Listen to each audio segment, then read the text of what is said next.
बागपत की किसान महापंचायत में पहुंचे राष्ट्रीय लोकदल के मुखिया चौधरी अजित सिंह का बड़ा बयान। उन्होंने कहा कि भाजपा सरकार देश को करेगी बर्बाद और किसानों को खत्म करने के लिए सरकार ने किए कृषि बिल लागू। उन्होंने कहा कि मोदी सरकार अदानी और अंबानी को सीधे फायदा पहुंचाने का काम कर रही है। अजित सिंह ने कहा किसानों को आपस में मतभेद भुलाकर सरकार को जड़ से खत्म करने का काम करना है। बागपत के बामनोली गांव में आयोजित किसान महापंचायत में पहुंचे चौधरी अजित सिंह ने कार्यक्रम में शिरकत की। रिपब्लिक इंडिया के लिए बागपत से महंदी हसन की रिपोर्ट। चौधरी अजित सिंह, चौधरी अजित सिंह।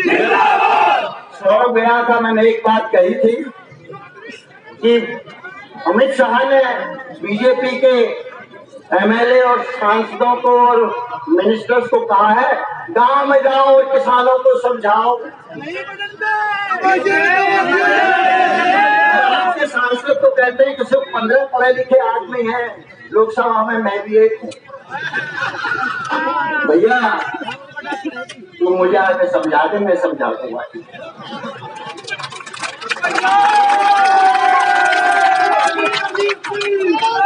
नहीं समझा सकते, हिम्मत नहीं है बोलने की। आपके समाज में तो ऐसे लोग होते हैं कि चिंता नहीं करते हैं, जो मन की बात होती है उठा देते हैं। लेकिन ये जो आपके समाज के लोग नौकरी कर रहे हैं, इनकी हिम्मत आपके बारे में बोलने की बहिष्कार करना पड़ेगा नौकरी वालों का।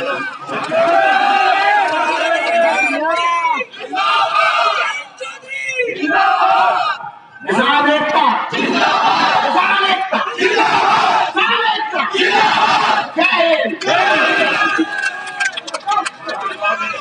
लंदन में 1 लाख और खरीद लेगा, आपको पैसा मिलेगा, 1 हफ्ते में वही खर्च कर दो, करोगे तो नहीं करोगे। लेकिन मोदी जी की समझ में ये आने वाला नहीं है। एफसीआई ने 900 करोड़ का करार कर रखा है अदानी से। अब एफसीआई गोदाम नहीं बनाती, अदानी गोदाम बना रहा है 900 करोड़।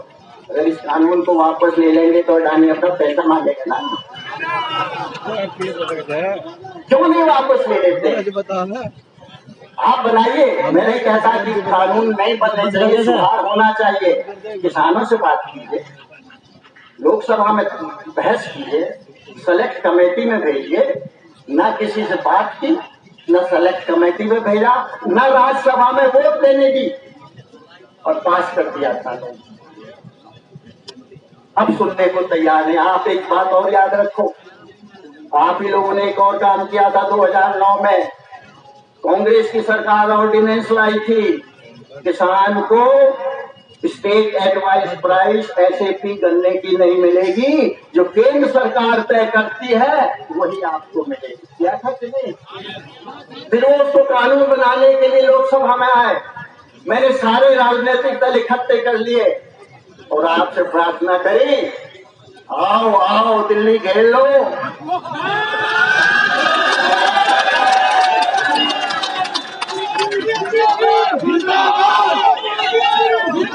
आपने दिल्ली घेर ली और 24 घंटे के अंदर वो कानून वापस हो गया।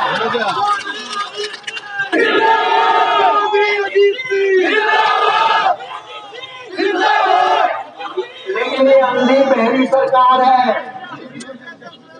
इस देश के प्रधानमंत्री के पास कोई दिल नाम की चीज नहीं है।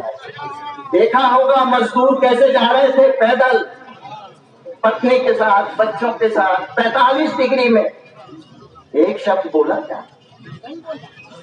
200 से ज्यादा किसान मर गए आंदोलन में। क्या एक बार आपके प्रधानमंत्री ने उनके बारे में ट्वीट भी किया? बल्कि जब लोकसभा में अपोजिशन ने कहा कि हम उनके लिए दुख मनाने के लिए 2 मिनट खड़े होते हैं, भाजपा का सांसद उस काम के लिए भी तैयार नहीं हुआ। तो इस सरकार ये रही तो देश को तबाह कर देगी, कर दिया है। 2 करोड़ नौकरी हर साल मिलेगी।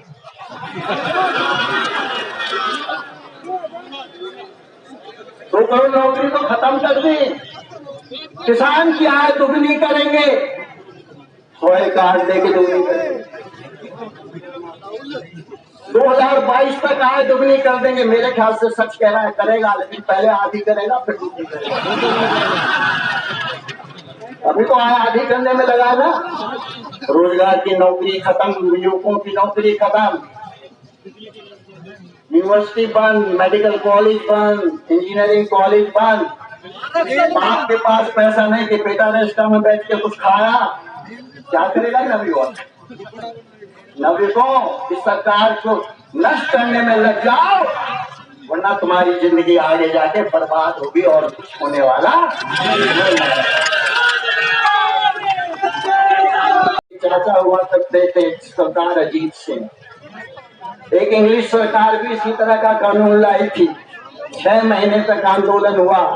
उन्होंने नारा दिया था, साफा संभाल, पगड़ी संभाल, पगड़ी संभाल, गट्टा पगड़ी। आज फिर मैं कहना चाहता हूँ कि पगड़ी संभाल लो, वरना तुम्हारी इज्जत खत्म हो जाए।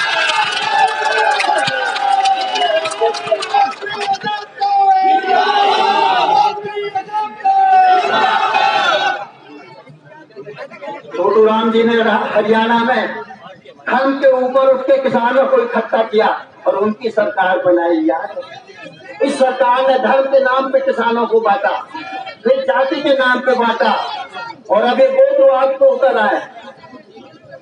इनके मंत्री जी कहते हैं मैं भी बालियान खाता हूँ, बात कर रही हूँ। इस जाति के लोग खाप के नाम पे लड़े, जाति के नाम पे लड़े, धर्म के नाम पे लड़े, और जो असली लड़ाई है अपनी इज्जत की, अपनी आमदनी की, अपने जिंदगी को अच्छी तरह बिताने की, उस लड़ाई को भूल जाए और आपस में लड़ते रहे। मैं आपसे वायदा चाहता हूँ, कोई भी आपके आपस में झगड़े हो, आपको बुरे लगते हो कुछ लोग, ये समय उसको भूल जाने का है। एक बार ये कानून खत्म हो जाए, एक बार सरकार बने जो सीधे रास्ते पे चले, फिर सारे झगड़े निपटा लेना।